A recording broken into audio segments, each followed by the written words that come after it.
Hi, Brad. How you doing today? I am doing great, man. Thank you for having me on. How are you doing? You awesome? I'm awesome.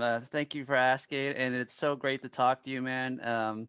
We would obviously follow your career for a long time, and most importantly, your humanitarian efforts. Thank you. First of all, I want to say thank you for that. And a lot of it, and I'm saying this, a lot of the efforts, a ton of them have been made down. You're in the Orlando area, correct? Yeah, yeah. I grew up in Baltimore, and used to live in the LA area, and just moved to Orlando actually now. So Absolutely. Well, first of all, I'm just saying congratulations. And you said Baltimore, right? yeah, yeah, Because I grew up right up the road from there, up 83 in Harrisburg, and then originally in Pittsburgh. yeah. And just going back to the humanitarian effort, I just have been, again, since being blessed, I should say, with being a diabetic since the age of 6. It's truly started with my family, my mom and dad, and they were just so involved in helping me to just not have a victim mentality, but rather to give back and stay strong and go out there and thrive, even considering having the diabetes. Oh yeah, and for me, that's very personal because my brother grew up type 1, and then I became type 2 diabetes in my later years. So I remember when growing up, he always thought it was cool that you always talked about, diabetes efforts and the awareness, and it was just so amazing. So what's the latest? What are you doing with that? Well, first of all, it's for humanitarian part of it, and when I say that, just connecting with people, and especially during this pandemic, Oh yeah. a lot of us in the diabetic community is making people still. I go out there and still, and I say this, it's as much physical as it is, mental and just body, mind, and spirit, and just keeping my spirits up and that will to want to keep going.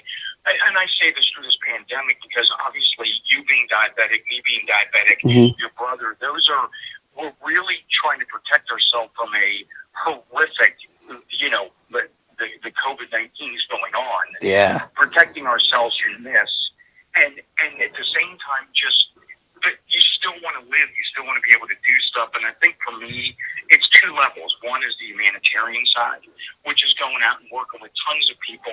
And when I say this, it's not just diabetes. My Life Rocks Foundation works with everything that we can help with, from again, St. Jude's and Shriners to Wounded Warriors to, we made a big thing this year with a lot of the college students feeling really down, so we went in and made a big donation and a grant for World College Radio, and Yeah. just keeping people's spirits up. Yeah, I love that because I got my start at college radio, so back at American University in Washington D.C. So that's really cool that you did the grant for the World College Radio. Tell us about what is the World College Radio exactly? What it is just as an ambassador, we go out there.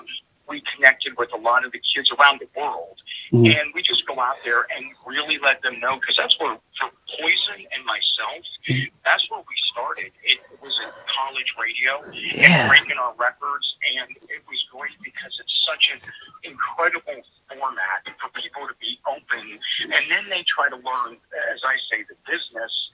And so Kip's given them that inspiration to go out there, and we're in a new world. I mean, it's open, wide open. And I think that, if you can adjust to that, if I can adjust to it, coming from back when there was albums and, I won't say 8-track tape.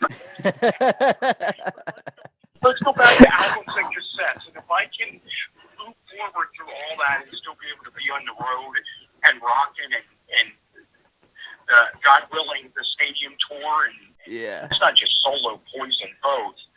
And I think that's the most important thing, is finding, if you can find something like that gives you insight into the way that modern, the world's working now, and give them some inspiration. You just apply that and work hard at it, and they're going to do awesome.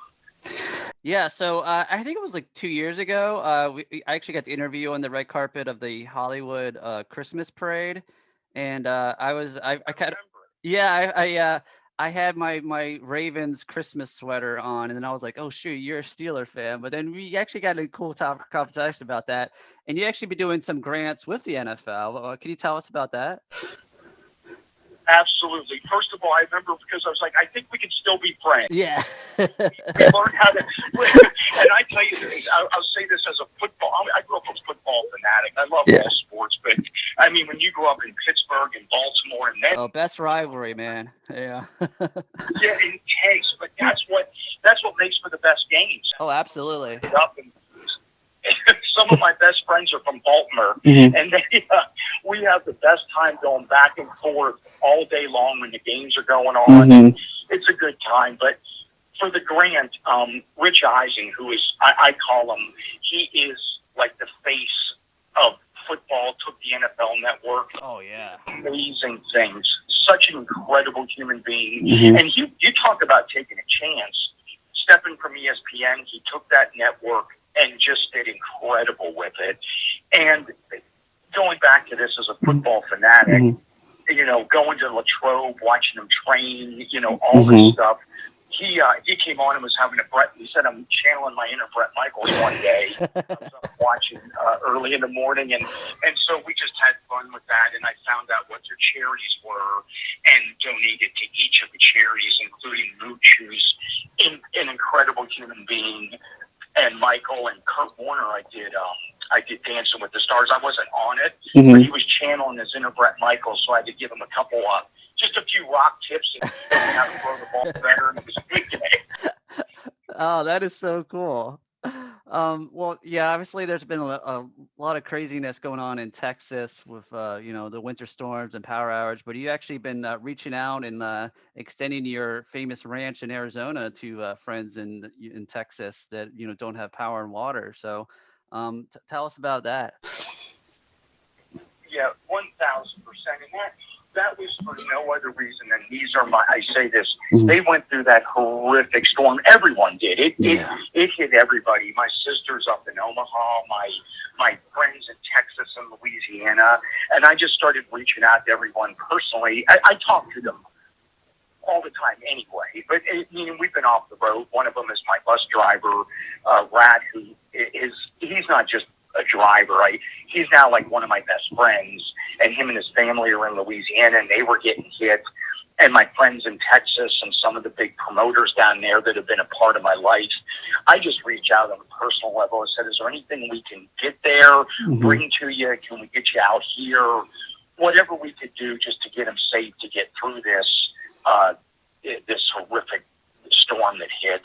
And, you know, that's all you can do. And everyone, we worked out a few things, but everyone was great. And they were the heroes. They were toughing it out. And it's just, my heart went out to everybody seeing get hit like that and not having let's just, lack of a better term, the capabilities to be able to give them what they needed.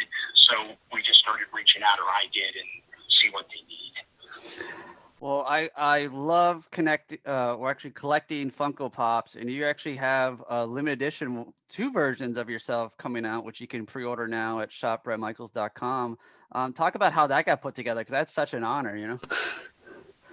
It was honestly, it was our good friends here that work with me at Michael's Entertainment Group, with Epic Rights, with all just some really good people. Like I said, it's a great team effort. You know what I mean? And they came approaching us about making the Bret Michales. They call it the iconic look. Yeah. Man, I feel like I'm a human Addams Family or Munster. I'm like, man, I look like that every day.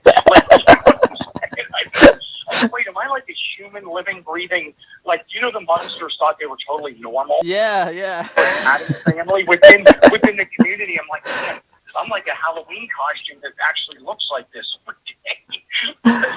It was truly, honest to God, it's an honor. And the family, the Funko fanatics, the family of people that I've spoke to that collect, that do all this, it was a great experience, and it exploded. So people are excited about it, and that's a good thing. It was awesome. That's great. So you're also working on a book, singer-songwriter if I hope I said it correctly. So I assume you got a lot of great stuff to talk about in that, you know? I would tell everybody this. If they're looking in, we'll laugh for a minute. If you're looking into again, I like to make things positive, but if you look into what goes behind somebody, what I wanted to make was this in volumes, because the world needs stuff they want it to be digestible and pictures to prove it. Yeah. And I said, rather than write, for me, this isn't speaking for anyone else, just myself, I have a lot of timestamp moments, videos, pictures, images that I wanted people to see in volume. So it's just AutoScrapOgraphy. So it's an autobiography, but like a scrapbook, where these stories go right to the meat.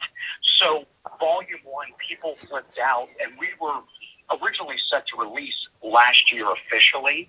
And then when COVID hit, we started working with people and helping them. But people had pre-ordered it, and now we're in our 4th print and 2nd edition. And the real true release of the book comes as we're speaking, this coming March, really soon, the official push on the book. And I think people will really enjoy it. And it goes far beyond music or my genre of what music. It goes into you're always going to look at what drives somebody, whether they're, you're successful at what you're doing, what drives an entrepreneur, what drives an athlete, an actor, what drives a musician, and you get to see these stories. I like to see pictures that also, not just the story, but they timestamp the moment. So there isn't 6 chapters, but you don't have a photo of what the person or the friends look like that you're talking about. In my book, AutoScrapOgraphy, you see all that. That's amazing. Well, speaking of March, your birthday's coming up in there, and you're actually doing a Stage It event for it, which is already sold out. So congratulations on that. Talk about how that got put together. Yeah. First of all, thank you. And Stage It's been amazing to work with throughout many of these events we've done. We do them for charity. We make sure that everybody sees where the money goes with Life Rocks. And what we do that's fun about this is that it is a real chance to have back and forth Q&A. You get to, in other words, it's not just, hey, here's a couple acoustic songs, which we do. We make it fun. I give them stuff that other people haven't seen yet. We're going to do Look What the Cat Dragged In acoustic with a cajon. Wow. That's an experience. I can't wait till you see the energy of that one. That's we shot it right here in the house. It was an awesome moment. And on top of that, with Stage It and it's selling out, I got to say this to 3 generations of fans, and that's how I open my book with the 2 most powerful words in any language. I just say thank you.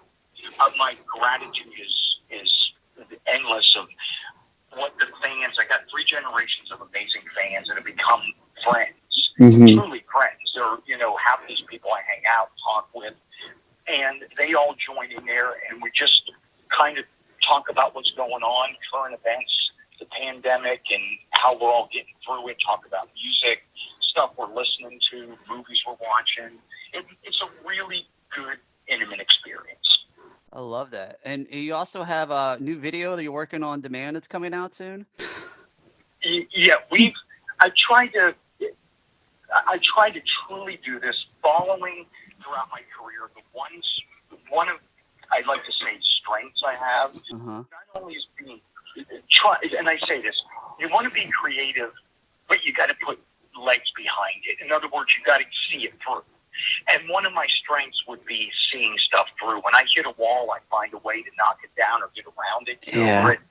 And so I've also watched sort of a forward thinking, watching what's coming down the road. And when the internet exploded, I didn't fight it. When I just thought, man, what a great opportunity to go out there and even resurface music, resurface what you're doing all the time. And I think it's opened up a great door, and that's what this is. We got our first one is videos, songs, and stories, and that's going to be video on demand as of the end of next week. And it's awesome. An incredible. Yep, it's incredible. It gives you a lot of funny stories, even though we call them a deep dive. My life sometimes is a comedy of errors that I managed to succeed through. I live in the real world, and so when things hit, I'm very self-deprecating. So I laugh at it. I keep moving. I rock forward, and then the next one will be released the night of the March 15th of my birthday. We're going to release. It's called Classic Acoustic, and people really, it's kind of like a raw and kind of unplugged acoustic songs that I've done throughout my career, that people will see versions that we've found from different things I've done and the stories behind them, so they feel connected to what was happening at that moment. I love that. That's amazing. Well, thank you so much taking your time to talk to me, and keep up the amazing work with your music and humanitarian work. And most importantly, you're just spreading positive energy, which Bionic Buzz we're all about. So thank you so much. You are welcome.